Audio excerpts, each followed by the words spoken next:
श्री शिवाय नमस्तुभ्यं दोस्तों।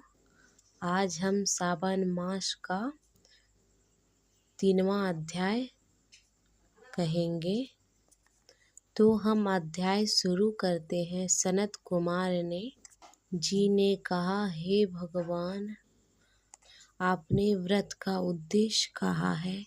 हे स्वामी, इससे तृप्ति नहीं हुई एवं आप इसे सविस्तार कहें। हे सुरेश्वर, जिसे सुन मैं प्रसन्न हो जाऊं।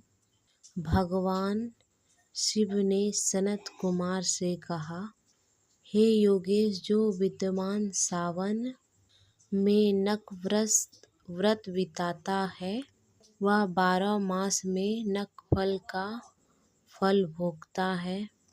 दिन की समाप्ति के 3 घटित पूर्व रात्रि भोजन को नक व्रत कहा जाता है। नक व्रत में सूर्य अस्त से 3 घंटे के समय को त्याग कर अभिष्ट समय लिया है। सूर्यास्त से पहले 3 घंटों को संध्या काल कहा है। आहार, भोजन, निद्रा शाम काल में नहीं करना चाहिए।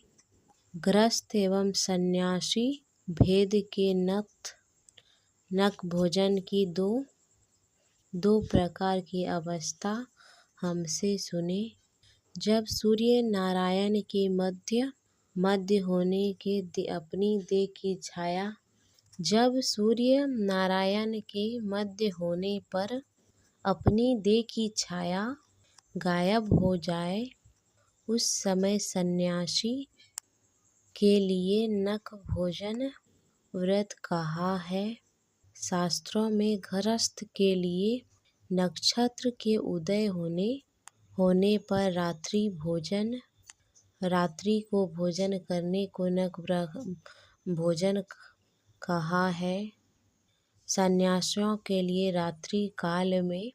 रात्रि काल में निषिद्ध हो जाने से दिन अष्टम भाग में भोजन विधान है। गृहस्थों को विधि द्वारा रात्रि नक व्रत करना चाहिए।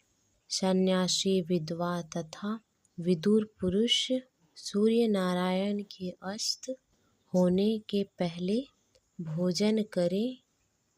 पुत्रवान, आश्रयहीन तथा स्त्री विहीन पुत्रवान विद्वान रात्रि में भोजन नहीं करें, क्योंकि जो पुत्रवान है वह भी आश्रमी होता है। श्रावण मास नक व्रत को करने वाला उत्तम गति को प्राप्त करता है।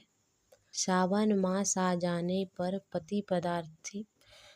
पति पत्नी आपस में यह विचार करें कि सावन मास में हम 1 महीने ब्रह्मचर्य का रूप धारण कर प्रतिदिन सुबह स्नान करूँगा, नक व्रत रात्रि तथा प्राणियों पर दया करूँगा। हे देव्य, इस व्रत आरंभ होने पर इस व्रत की समाप्ति से पहले अगर मैं मर गया तो उस समय आपके प्रसाद से मेरा यह व्रत परिपूर्ण हो जाएगा। हे मुनि, अब उत्तम लक्ष्य पूजा विधि सुनो। लक्ष्मी की इच्छा वाला मनुष्य बेलपत्रों से शांति करने वाला, दुर्वाओं से तथा आयु की इच्छा वाला चंपा की पुष्प से भगवान शिव का अर्पण करें। विद्या की इच्छा वाला मल्लिका तथा चमेली के पुष्पों से अर्चन करें। पुत्र की कामना वाला कटेली के पुष्प पूजन करें। की इच्छा वाला मल्लिका तथा चमेली के पुष्पों से अर्चन करे। पुत्र की कामना वाला मनुष्य कटेरी के पुष्पों से पूजन करे। दूसरपन नाश के लिए उत्तम धान्य से अर्चन। पुत्र की कामना दूषण नाश के लिए उत्तम धान्य से अर्चन करें। देव के सम्मुख रंगोली चक्र आदि बनाकर विभु अर्चन करें। संपूर्ण सिद्धाओं की सब पुष्पों से अर्चन करें। यदि लक्ष्य पूजा करता है तो शंकर प्रसन्न हो जाते हैं। अंत में उद्यापन करें। मंडप बनाकर उसके तीसरे भाग में वेदी बनावे। पुण्या आचार्य का वर्ण करें।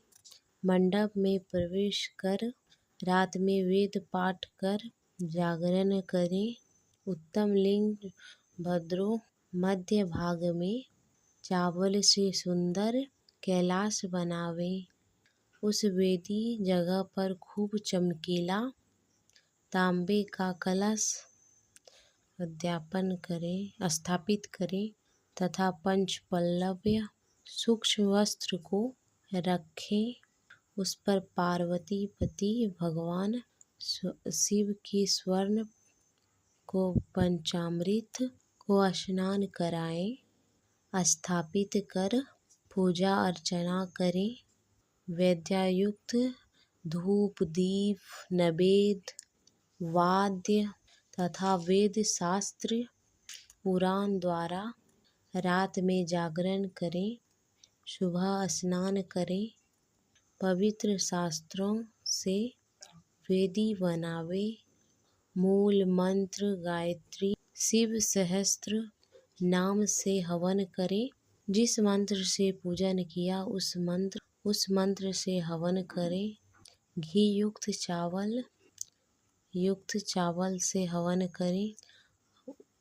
हवन कर पुण्य आहुति करें। प्रातः वस्त्र अलंकार आभूषण से आचार्य अर्चन करें। ब्राह्मणी का पूजन कर दक्षिणा दे। जिन मंत्रों से उमापति के लक्ष्य पूजा की है उस चीज का दान करें। सोने की प्रतिमा बनाकर शंभु का अर्चन करें। 1 महीने तक दीप जलाया हो तो उसे दान में दे। संपूर्ण इच्छाओं की बुद्धि के लिए सोने की बाती चांदी का दिया बनाकर गाय के घी भरकर दान करें। देवताओं से क्षमा प्रार्थना कर यथाशक्ति ब्राह्मण भोजन कराएं। हे मुनि इस प्रकार जो मेरा अर्चन करता है मैं उस पर प्रसन्न हो जाता हूँ। अगर सावन मास में ये कार्य किया जाए तो अनंत फल देने वाला होता है। इस महीने में जो मौन व्रत ग्रहण करता है वे श्रेष्ठ वक्ता हो जाता है। वे मौन व्रत दिन रात का हो या भोजन समय का हो। मौन व्रत में पुस्तक दान करें तो शास्त्रों की जानकारी कर लेता है। वे वेदांग वे परगामी हो जाता है। बुद्धि बृहस्पति के तुल्य के मौन व्रत उत्तम से हो जाता है। मौन व्रत धारण करने वाले जीव का किसी से कलह नहीं होता है। सावन मास का 3रा अध्याय समाप्त होता है।